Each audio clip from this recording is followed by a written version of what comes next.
বৈজ্ঞানিক পদ্ধতিৰে উন্নত মানৰ থাইলেণ্ড বগৰী খেতি কৰি এতিয়া স্বাৱলম্বিতাৰ সপোন ৰচিছে ঢিঙৰ ছাদিকুল ইছলামে। আৰু এই মুহূৰ্তত আমি যিহেতু উপস্থিত আছোঁ ঢিঙৰ নৈপৰীয়া এটা অঞ্চল কমলখুটি অঞ্চলত আমি উপস্থিত আছোঁ। আৰু আমি প্ৰথমতে ND24 দৰ্শকসকলক পৰিৱেশ দেখুৱাইছোঁ। যদি চোৱা যায় দেখিব যে যেনিয়ে চোৱা যায় তেনিয়ে কেৱল বগৰী আৰু বগৰী দেখিবলৈ পোৱা গৈছে।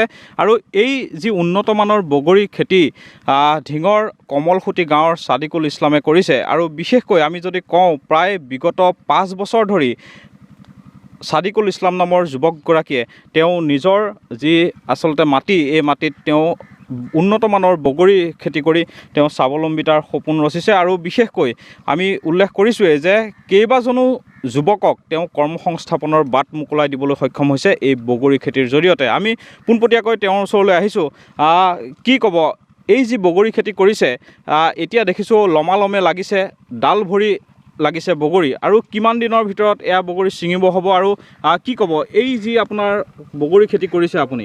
প্ৰথমে আপোনাৰ ND20 চেনেলত ধন্যবাদ জনাইছোঁ।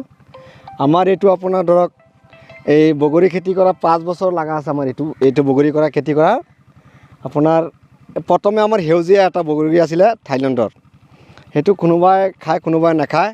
সেইকাৰণে মই এইটো বগৰী আমি ভাৰত সুন্দৰী বুলি কয়, এইটো মই বাছনি কৰি এইটো পুলি আনি এইবাৰ প্ৰথম এইটো ৰঙা বগৰী, যিটো ৰং পূৰা ৰং হ'ব।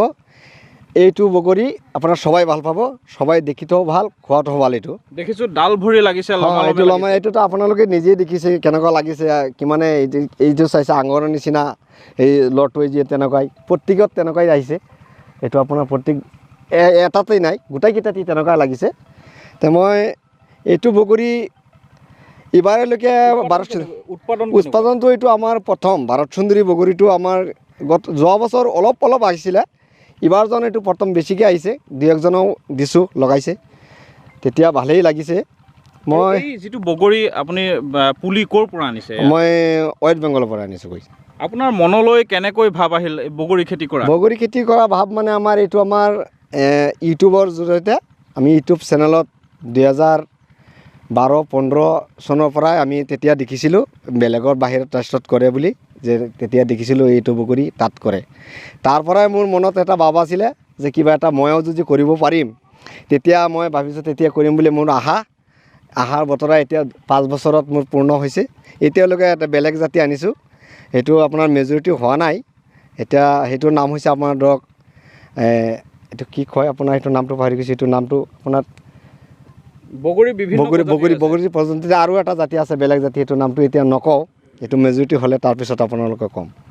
এই যি আপুনি খেতি কৰিছে, এই খেতি কৰি আপোনাৰ উপাৰ্জন কেনেধৰণৰ? উপাৰ্জন আমাৰ এইটো ধৰক এইটোতো আপোনাৰ ধৰক মাটিত আমাৰ এই বুঢ়ো খেতি সেইবিলাক খেতি নহয়, আমি মাটিৰ কাৰণে ধৰক বিঘা পাছে আয় আমাৰ ধৰক লাখ টকা হৈ যায়, খৰচা বাদ দি পেলাই 1 লাখ টকা আয় হয় আমাৰ এইটো আমাৰ লাভমঞ্জুৰি পথে। যিসকল নিবনুৱা যুৱক আছে তেওঁলোকক কি ক'ব? নিবনুৱা যুৱকসকলক এটাই কথা ক'ম, চৰকাৰৰ যে দুখ দিখা থাকে যে বোলে আমাৰ চাকৰি বাকৰি দিয়া নাই, তেনেকুৱা ক'ব নালাগে।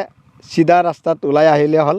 চৰকাৰে যি এতিয়া আজিকালি যে এই পদক্ষেপ লৈছে, আপোনাৰ ডিমাণ্ড মানে যিমান লেখা পঢ়া কৰিব তিমানেই আগুৱাই যাব, তিমানেই চাকৰি পাব।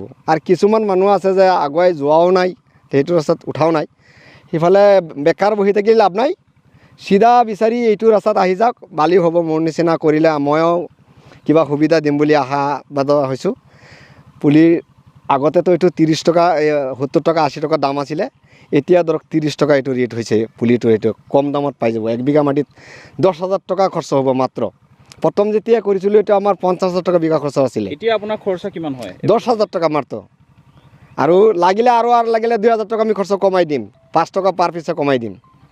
হয়, এয়াই হৈছে ছাদিকুল ইছলাম। আৰু তেওঁ এনেদৰে উন্নত মানৰ বগৰী খেতি কৰি তেওঁ স্বাৱলম্বিতা সপোন ৰচিছে, আৰু তেওঁ স্বাৱলম্বী ইতিমধ্যে হৈছে।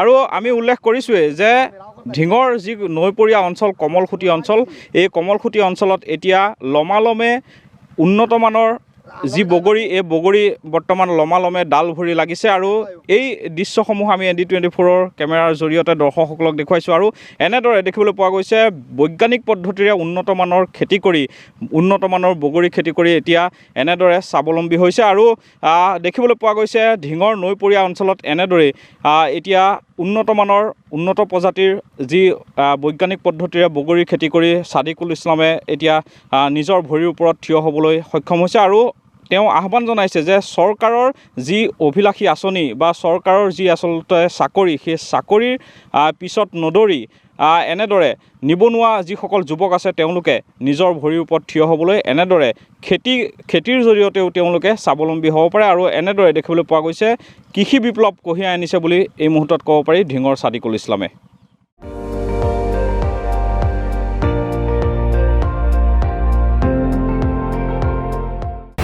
আপুনি চাই আছে ND24 সৰ্বশ্ৰেষ্ঠ নহয় সৰ্বোত্তমৰ দৌৰ।